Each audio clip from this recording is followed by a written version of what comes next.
Well, here we go with another edition of the North Dakota Softball All-Stars podcast, and we're going to start in the college realm because the North Dakota State University Bison have done it again. For the 10th time in 11 years, they have won the Summit League Championship. Freshman Paige Vargas went 7 innings, complete games, 3 games in a row, gave up just 1 run as the Bison rallied through the losers bracket on their home field at Thoroldson Park to win yet another Summit League crown. And we found out on Sunday night that they're headed down I-94 to Minneapolis. The Bison taking on number 7 seed and regional host, the University of Minnesota. It's Bison and Gophers, 8:30 on Friday night. The other 2 teams in the regional are Georgia and Drake. Now, the Bison have gotten through the regionals before and on to the super regionals. Can they do it again just 3 hours away east on I-94? No, we'll find out this coming weekend. And speaking of college ball, that's going really, really well. Valley City State University, they are into the NAIA National Tournament, and they are headed to Missouri. And even though they have to go all the way to Missouri, Columbia to be exact, the Vikings, who are 51-3 on the year, they are the number 1 seed. They take on number 4 seed Madonna on Monday, May 13th. That game's at 1:30 p.m. And number 2 seed Columbia takes on Brenau at 11 a.m. It's set up exactly the same as the Bison's regional. 1 team will come out of this thing down in Missouri. So good luck to both NDSU and VCSU in their respective national tournament runs. And now on to some high school softball, of course, typically the theme of our podcast here. And we are going to start with a fun little tournament that was in its 3rd annual edition at Mickelson Park in Fargo. It's the AB Clash. Really cool event. It's the 4 Fargo schools taking on the 4 geographically closest Class B schools. And all 4 of those B schools typically are pretty good contenders, with Kindred and Central Cass always very good contenders. Let's get right to it. On Friday night, Hillsborough Central Valley taking on host Fargo North. The Spartans came out on top by a score of 9-6. At the same time as that game, it was Fargo South taking on Northern Cass. Northern Cass ranked number 9 in Class B, and to back up, Hillsborough Central Valley was ranked number 7 in Class B. But it was the South Bruins 8 and Northern Cass 4. And then an interesting one in the 7 o'clock time slot, it was Kindred Richland and Shanley. Shanley's in the top 10 in Class A, and those 2 teams just played on Monday. Kindred Richland walked away 10-9 winners. Totally different game on this Friday night. It was Kindred Richland 26 and Shanley 6, a game that lasted, of course, just 5 innings. In the other nightcap, number 1 ranked Central Cass taking on Fargo Davies. And it sounded like this. Runners at second and third, and 2 down. Line gang deals. Line drive, left center. Face it, that'll find the alley. 1 run is in. Haley McKinnon will score. Lexi Boer for second. She's in. 2 out. 2-run double. And the Squirrels busted open. 7-2, Central Cass in the 6th. Shield Softball All-Star Lexi Boer with a big double there. Brad Anderson on the call, 103.9 the truck. The Squirrels would end up winning by a final score of 8-2. So on day number 1 of the AB Clash, all knotted at 2 apiece. 2 wins for A, 2 wins for B. Saturday got wild. Let's just put it that way. The first set of games lasted through rain delays. Both of them ended up taking in the neighborhood of 3 hours to complete, start to finish. Fargo South over Kindred Richland, 18-17 in an absolutely wild game. At the same 2 o'clock time slot, Fargo Davies 11-10 winners over Northern Cass in 8 innings. So chalk up 2 there for Class A. Host Fargo North beat Kindred Richland in the 4 o'clock time slot by a score of 13-3 in 5 innings. And Shanley topped Northern Cass 16-14. Have a day, Gabby Nelson. Here's a swing of a well hit ball to right, deep and gone. Grand slam for Gabby Nelson. Cleans them off. 1 swing and a blast to deep right field, and we are tied at 6. Shield softball all-star Gabby Nelson with a grand slam there early in the game against Northern Cass. She wasn't done, and that means neither was Brad Anderson from 103.9 The Truck. She's a high drive, left center field, hit well, chasing it, and Gerke can't get it. Up against the fence in left center field. Schanzenbach at third. She will score. The throw to the plate is late. To third goes Sorensen, and Nelson has an RBI double. This one to the opposite field.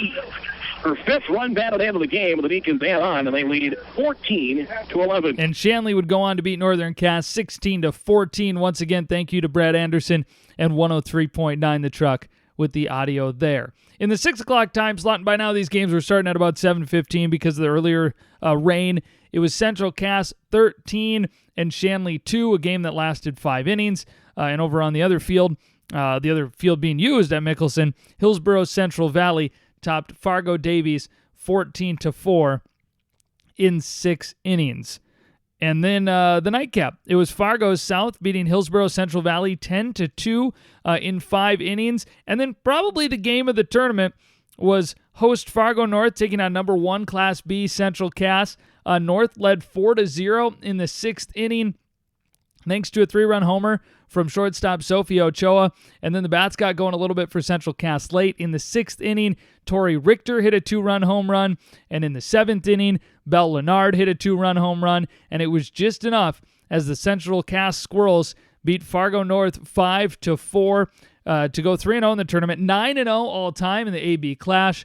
And it was Central Cass and Fargo South, the two teams that went 3-0. And when you tally it all up, it was Class A edging Class B 7-5 in terms of wins, and that's the first time that Class A has had more wins than Class B in the AB Clash. So there's that. It was a fun weekend, a fun tournament, and thankfully a little bit of rain didn't slow things down too much.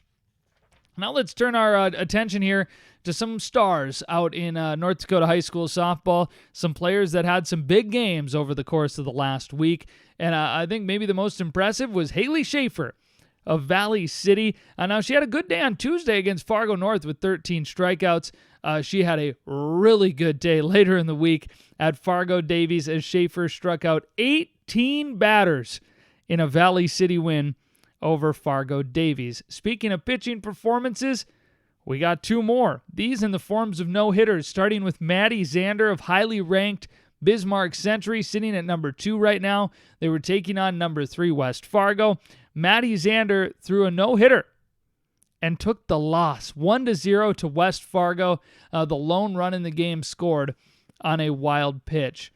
Matea Mortensen from Dickinson tossed a no-hitter. Not her first career. I know for sure she had one last year.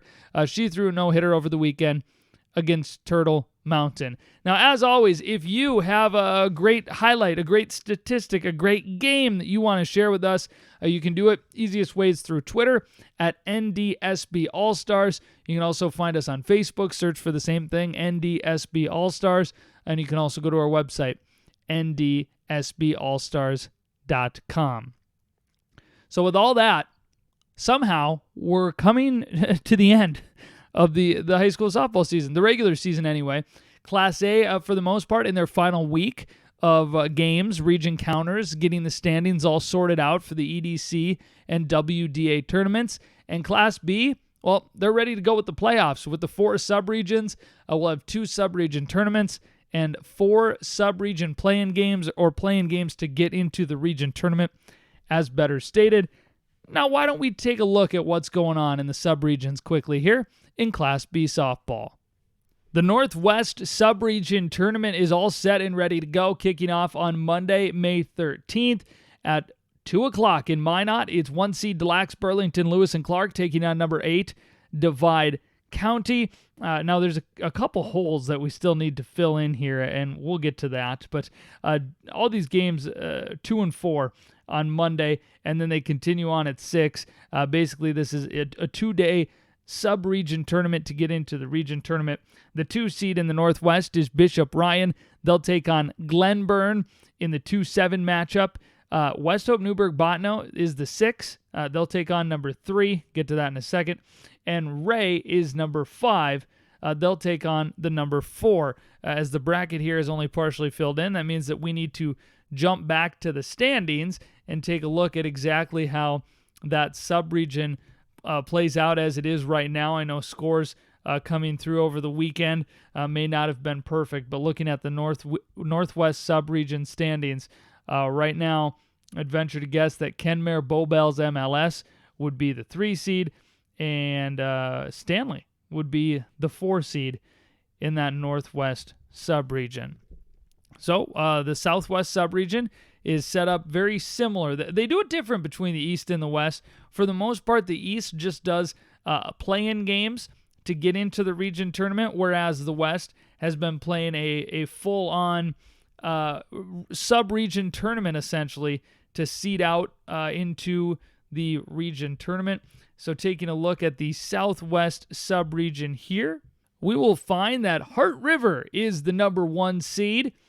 Velva Drake Animus is the number 2 seed. 12-0 is Heart River. 10-2 in the sub-region is Velva Drake Animus. It should be Washburn at 3, Central McLean 4, Harvey Wells County in at 5, Wilton Wing 6, Beulah 7, and Garrison Max 8, and then so on is how they'll play down into a region tournament. Again, much like the other sub-region out west. Now, in the East, things are all shored up for the Southeast sub-region. Central Cass and Hillsborough Central Valley are the 1 and 2 seeds, which means they are in the region tournament. So we have 2 play-in games.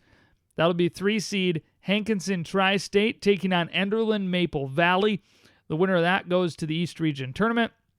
And Northern Cass travels to Kindred to take on Kindred Richland. Winner of that 4-5 game, again, gets into the region tournament.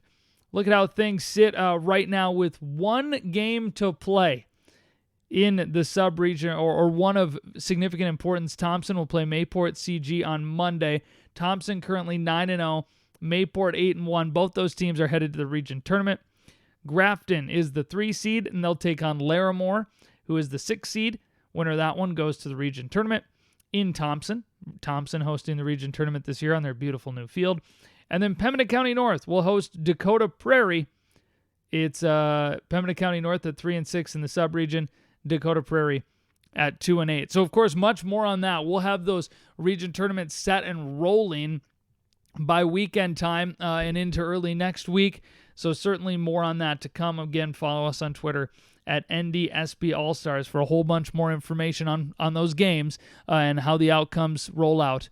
We see them, we retweet them. As we mentioned earlier, there's a full week to go for Class A softball regular season games, but fun to look at the standings anyway as we pull up the EDC softball standings. West Fargo High sits atop with 13 points thus far. West Fargo Cheyenne right now at number 2 with 11 points. Technically, Valley City has 12 points, but on a percentage of points available to them, Cheyenne sits 2, but Valley City, Cheyenne are 2-3.